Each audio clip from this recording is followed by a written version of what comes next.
Apakah kebimbangan terbesar Puan Halimah Yaakob? Saya bimbang tentang anak-anak muda kita, generasi muda kita. Dan saya bimbang kerana saya rasa bahawa mereka tidak mempunyai banyak persepsi tentang ataupun pengalaman tentang sejarah kita. Mereka tidak mempunyai banyak konteks. Bagi diri saya misalnya ataupun mereka yang jadi generasi saya, kita telah lihat bagaimana Singapura telah kemajuan Singapura begitu pesat. Bagi mak saya pun, generasi mak saya berumur 89 tahun, bagi generasinya dalam kehidupannya, dia telah lihat bagaimana kemajuan Singapura begitu pesat daripada dulu tinggal di city council, di quarter city council, di kampung, tidak mempunyai air, terpaksa pergi di luar mengambil air di paip dan sebagainya, dan dapat lihat kemajuan yang begitu ketara dengan ada semua kemudahan yang banyak sekali. Tapi saya rasa mungkin generasi muda tidak mempunyai konteks ataupun pengalaman tersebut. Jadi kerana sedemikian, kerana mereka tidak mempunyai konteks sedemikian, mungkin ekspektasi agak tinggi dan tambahan pula kita mempunyai social media dan sebagainya. Jadi saya berharap bahawa kita dapat terus, yang penting bagi saya, kita harus dapat terus menerapkan nilai-nilai yang penting. Nilai-nilai tentang bekerja kuat, disiplin, berjimat cermat. Itu adalah nilai-nilai yang saya semasa kecil diisikan oleh ibu saya. Misalnya ibu selalu menasihatkan saya, kalau tidak ada duit jangan berbelanja. Jadi saya tidak mempunyai kredit kad hingga saya berumur 30 lebih. Umur saya dah 30 lebih tahun baru saya mempunyai kredit kad. Dan kerana saya mempunyai kredit kad, kerana saya perlu membuat saya terpaksa pergi untuk tugas ke Geneva di Switzerland. Saya menjadi wakil Singapura, wakil pergerakan buruh di International Labour Organisation, Badan Pertubuhan Antarabangsa Pekerja. Jadi nak bawa duit banyak agak sukar kan, untuk bayar hotel dan sebagainya. Jadi ibu selalu menasihatkan saya, kita tidak harus berhutang. Itu saya rasa sebagai satu contoh nilai-nilai yang penting.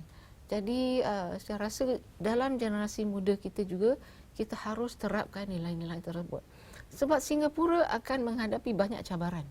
Cabaran Singapura akan begitu ketara. Sebab kita sebuah negara yang kecil, kita tidak boleh terlindung daripada apa yang berlaku di sekitaran kita. Dari segi ekonomi global, dari segi politik global dan sebagainya, semuanya akan menjejas kita. Jadi sama ada kita akan dapat terus bertahan dan kemajuan kita akan terus berterusan, bergantung kepada kebolehan generasi muda kita untuk meneruskan wawasan kita. Kalau tidak, saya rasa Singapura tidak akan dapat bertahan. Jadi itu merupakan sesuatu yang membimbangkan saya. Apakah definisi kebahagiaan pula buat Puan Halimah Yaakob? Kebahagiaan bagi saya adalah sesuatu konsep yang amat simple, mudah. Iaitu kalau saya dapat terus melakukan apa yang saya suka melakukannya.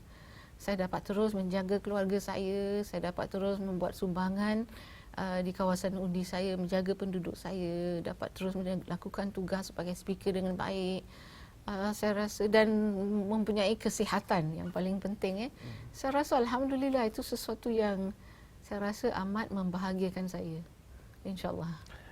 Saya pun doakan ya, Puan. Ini adalah penggal ketiga Puan berkhidmat sebagai anggota parlimen di kawasan undi Jurong. Rasa-rasanya berapa penggal lagi agaknya Puan akan menjadi anggota parlimen? Adakah di Jurong ataupun di kawasan yang lain? Saya rasa itu soalan yang tidak dapat saya jawab, kerana cuma seorang saja yang dapat jawab soalan tersebut, iaitu Perdana Menteri. Dan Perdana Menteri sebagai Setiausaha Agung PAP, cuma beliau saja dapat jawab soalan tersebut.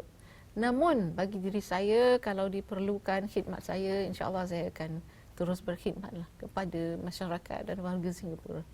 Adakah Puan Halimah sini sudah mesra dengan masyarakat di kawasan Jurong, di kawasan undi anda? Kawasan undi saya sebahagian daripada Jurong GRC dan kawasan saya adalah Bukit Batok East. Saya rasa telah selama 3 penggali bekerja dengan mereka, kenal rapat dengan mereka lah. Ada yang saya kenal keluarga, saya lihat mereka dari kecil hingga telah pergi ke sekolah menengah, masuk ke college, masuk ke universiti. Ya, saya rasa boleh dikatakan mesra jugalah. Dah kenal ramai daripada mereka, keluarga mereka dan sebagainya. Puan adalah anggota Parlimen Wanita Melayu pertama, kemudian disusuli oleh Dr. Fatimah Latif dan Dr. Intan Azura.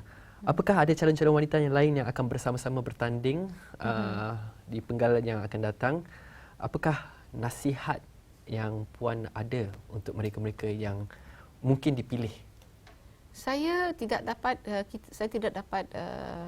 berikan kepastian buat masa ini, tapi saya sungguh-sungguh berharap bahawa mungkin terdapat lebih ramai wanita Melayu Islam yang dapat dicalonkan sebagai calon PAP tentu sekali, insya-Allah. Dan apa nasihat saya bukan saja kepada mereka, tapi semua calon-calon yang mahu menjadi calon untuk bertanding, adalah nasihat terbaik yang diberikan kepada saya semasa Perdana Menteri Goh Chok Tong pada masa itu. Setelah saya mengatakan kepada beliau saya setuju untuk menerima undangan beliau untuk bertanding, dan saya bertanya kepada beliau apakah nasihat beliau kepada saya. Dia cakap cuma satu saja yang dikatakan pada saya. Dia cakap be yourself. Itu saja. Dia cakap be yourself. Saya rasa itu penting kerana kita tidak boleh menjadi seseorang yang kita bukan memang sesuatu yang di dalam naluri kita, ataupun sesuatu yang memang apa yang kita perjuangkan. Jadi be yourself merupakan satu nasihat yang amat baik, dan itulah saya rasa kalau saya ingin berikan nasihat kepada sesiapa, itu nasihat yang terpenting sekali. Siapakah mentor ataupun mentor-mentor Puan Halimah sendiri? Dari segi mentor, mungkin ramai mereka yang secara dapat saya kenal pasti atau tidak kenal pasti yang telah membantu saya dalam perjalanan saya. Tapi yang saya rasa paling penting, mereka memberikan peluang. Memberikan peluang, dan saya rasa itu adalah penting. Kalau saya lihat dari segi Encik Goh Chok Tong sendiri, dari segi Perdana Menteri semasa saya bertugas di NTUC misalnya, mendiang Ong Teng Cheong bila beliau menjadi Setiausaha Agung NTUC dan sebagainya, saya merasakan bahawa mereka adalah individu-individu yang telah berikan saya peluang. Dan yang penting adalah memberikan peluang, membuka laluan, tapi seterusnya terpulang kepada diri kita sendiri untuk menggunakan laluan dan peluang yang diberikan sebaik mungkin. Baru-baru ini anda dilantik sebagai pengerusi bagi jawatan kuasa bersama generasi perintis bagi masyarakat Melayu Islam. Apakah misi utama dan hala tuju jawatan kuasa ini? Misi jawatan kuasa tersebut adalah untuk meningkatkan kesedaran tentang pakej perintis, dan bagaimana masyarakat kita dapat gunakan manfaat-manfaat yang diadakan di bawah pakej perintis tersebut. Dan telah banyak juga kita lakukan di bawah jawatan kuasa tersebut. Mendapatkan satu daripadanya, caranya adalah untuk mendapatkan sokongan daripada pertubuhan-pertubuhan Melayu Islam. Alhamdulillah banyak juga pertubuhan-pertubuhan Melayu Islam, masjid-masjid telah pun berganding bahu dengan jawatan kuasa tersebut untuk melakukan berbagai kegiatan untuk meningkatkan kesedaran. Dan saya rasa bukan saja meningkatkan kesedaran tentang pakej perintis, yang lebih penting adalah memberikan tempat yang